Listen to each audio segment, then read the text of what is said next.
បាទជម្រាបសួរពុកម៉ែបងប្អូនទាំងអស់ជាទីគោរពរាប់អានថ្ងៃនេះខ្ញុំសូមបង្ហាញធ្វើវីដេអូបង្ហាញបងប្អូនអំពីទស្សនវិជ្ជាចំការស្វាយរបស់ខ្ញុំបាទដែលស្ថិតនៅភូមិព្រៃធំឃុំឃ្លាំងមាសស្រុក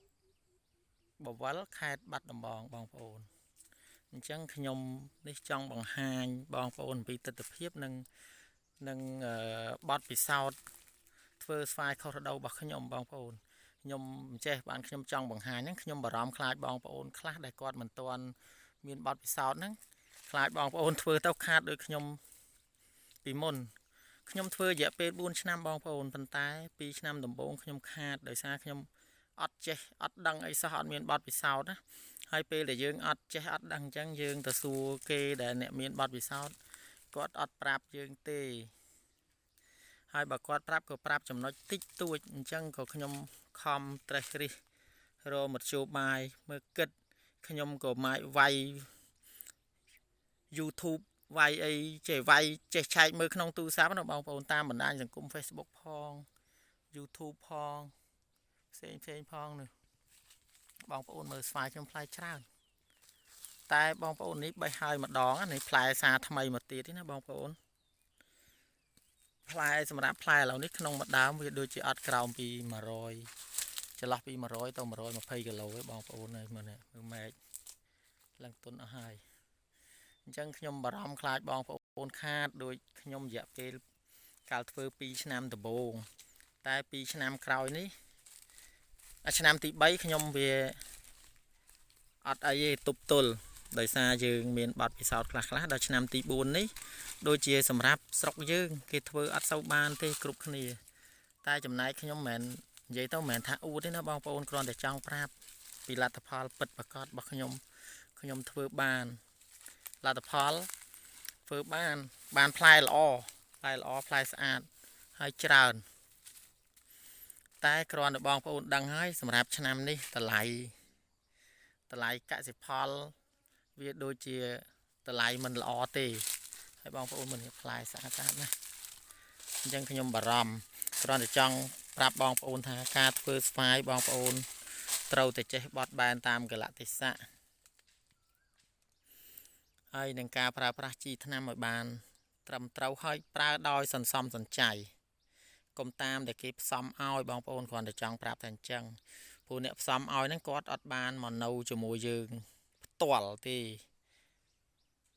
អញ្ចឹងមានតែយើងផ្ទាល់ទេដែលទៅរកថ្នាំមកប្រើខ្លួនឯងដោយមានការប្រុងប្រយ័ត្នណាបងប្អូនកុំឲ្យខាតផ្លែធំណាបងប្អូននេះអានេះពី1គីឡូលើសនេះ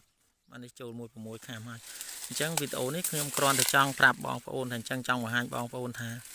លទ្ធផលរបស់ខ្ញុំគឺធ្វើបានល្អហើយស្វាយខ្ញុំនេះមានចំនួន10000ដើមហើយបងប្អូននៅចិត្តអាចមកមើលបានចូលមកមើលបាន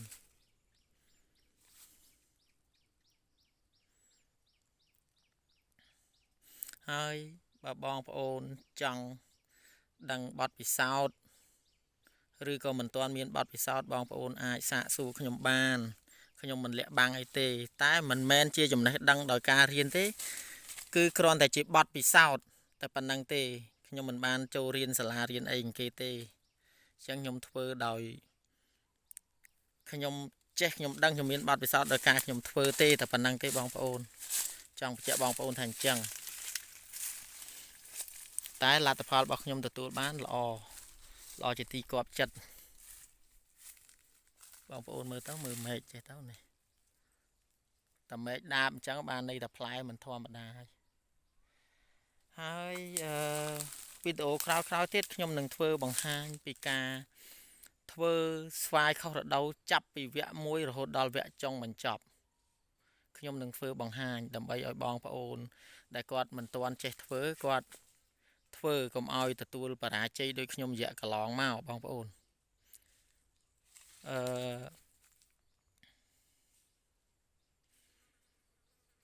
ដើម្បីកុំឲ្យទទួលបរាជ័យដូចខ្ញុំរយៈកន្លងមក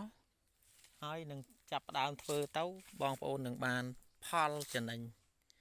បើតម្លៃល្អបើនិយាយពីថាតម្លៃល្អវិញដឹងតែចំណេញច្រើនទេបងប្អូនតែបងប្អូនដឹងហើយ សម្រាប់เราនេះតម្លៃវាមិនជាល្អណាស់មិនជាល្អប្រហែលទេតែគ្រាន់តែយើងមិនខាតឲ្យតែយើងធ្វើបានច្រើនគឺវាអត់ខាតទេបងប្អូនអញ្ចឹងសូមបងប្អូនចាំវីដេអូក្រោយៗបងប្អូនចូលមកទស្សនាទាំងអស់គ្នាទៅបងប្អូននឹងបានដឹងថាបទពិសោធន៍ដែលខ្ញុំធ្វើរបៀបម៉េចចឹងណាតែចង់បញ្ជាក់ខ្ញុំមិនបានរៀនសាលាទេសម្រាប់ធ្វើកសិកម្មគឺចង់បង្ហាញពីបទពិសោធន៍តែប៉ុណ្្នឹងទេ